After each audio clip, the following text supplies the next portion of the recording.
Who is Mohammed bin Zayed, the UAE's new president? Longtime de facto ruler Sheikh Mohammed bin Zayed Al Nahyan elected UAE president after the death of Sheikh Khalifa. United Arab Emirates strongman Sheikh Mohammed bin Zayed Al Nahyan, MBZ, who was formally elected president on Saturday, has led a realignment of the Middle East that created a new anti-Iran axis with Israel and fought a rising tide of political Islam in the region. Working behind the scenes for years as de facto leader, Sheikh Mohammed, 61, transformed the UAE military into a high-tech force, which coupled with its oil wealth and business hub status, extended Emirati influence internationally. Mohammed began wielding power in a period when his half-brother President Sheikh Khalifa bin Zayed, who died on Friday, suffered bouts of illness, including a stroke in 2014. MBZ, as he is known, was driven by a certain fatalistic line of thinking that Gulf Arab rulers could no longer rely on their main supporter, United States, according to former U.S. envoy to the UAE Barbara Leaf, especially after Washington abandoned Egypt's Hosni Mubarak during the 2011 Arab Spring. From his power base in the capital Abu Dhabi, Sheikh Mohammed issued a calm and cold warning to then-President Barack Obama not to back uprisings that could spread and endanger Gulf dynastic rule, according to Obama's memoir, which described MBZ as the savviest Gulf leader. A U.S. State Department official serving in the Biden administration, which has had 4 ties with the UAE in recent months, described him as a strategist who brings historical perspective to discussions. He will talk not only about the present, but go back years, decades, in some cases, speaking to trends over time, the official said. MBZ backed the 2013 military overthrow of Egypt's elected Muslim Brotherhood President Mohammed Morsi, and championed Saudi Arabia's Crown Prince Mohammed bin Salman as he rose to power in a 2017 palace coup, touting him as a man Washington could deal with and the only one able to open up the kingdom. Encouraged by warm ties with the then U.S. President Donald Trump, the two Gulf hawks lobbied for Washington's maximum pressure campaign on Iran, boycotted neighboring Qatar for supporting the Muslim Brotherhood, and launched a costly war to try to break the grip of Yemen's Iran-aligned Houthis.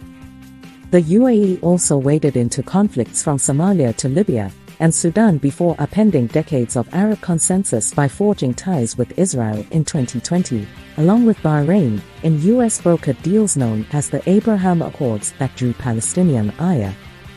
The accords were driven by shared concerns over Iran, but also perceived benefits to the UAE economy and fatigue with the Palestinian leadership that doesn't listen, said one diplomat. Tactical thinker. While diplomats and analysts see the alliance with Riyadh and Washington as a pillar of UAE strategy, MBZ has not hesitated to move independently when interests or economic reasons dictate. The Ukraine crisis exposed strains with Washington when the UAE abstained from a UN Security Council vote condemning Russia's invasion. As an OPEC producer, along with oil titan Riyadh, the UAE also rebuffed Western calls to pump more. Abu Dhabi has ignored other U.S. concerns by arming and backing Libya's Khalifa Haftar against the internationally recognized government and engaging with Syria's Bashar al-Assad. With Riyadh, the biggest divergence came when the UAE largely withdrew from Yemen as the unpopular war, in which more than 100 Emiratis died, got mired in military deadlock. When Sudan's President Omar Hassan al-Bashir reneged on a promise to abandon Islamist allies, Abu Dhabi orchestrated the 2019 coup against him. Although he says he was attracted to their ideology in his youth, MBZ has framed the Muslim Brotherhood as one of the gravest threats to stability in the Middle East.